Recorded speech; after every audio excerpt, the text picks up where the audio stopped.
کشمیش 55 موسیو کساقه گیلکی کوچی داستان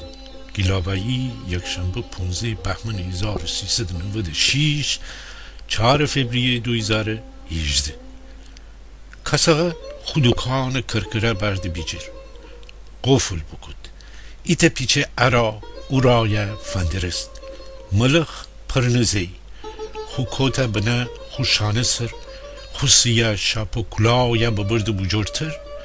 خوش سفید مویان گوش پشت فوزه پسی راده کفت حتی سنگ فرشان سر کرت شوندو بو یخو خیال و مختندو بو تا که هل میدن دم ورسته خورای کجا کده بوشو موسیو دوکن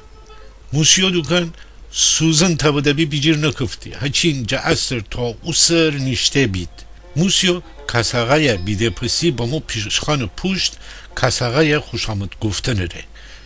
حتی نه بنه نه اوسد ایتا استکان بنه پیشخان سر دست درازه گود کشمیش 55 اوسد کساقای استکان پورا کود کساقا زلش ببردان منسن ایتا سلامتی بگفت موسیوی بوشو بجور کساقا ایتا ها بگوده پسی خودیما پکود موسیو اونا فندرستی کساقا هر شب کساقا نوبو اونو کت ایتا شان سر جلسته پیرن یخ وز دساسینن بجور و پخته کساقا چون هچین آدم فندرستی کساقا با مو خو حساب افده دست ببود خو کت جیب بگردسته عجیب وجیب کش جیب نه کساقا غاقا بست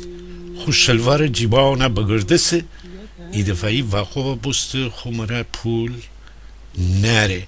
حالا موسیو فندرسته موسیو ایتا ده استکان بارده بنا کساقا استکان ور کساقا ره دوباره عرق دو کود خوریم عرق دو کود استکانه ببرد بجور کساقا بگفت کساقا سلامتی امشب می مهمان حل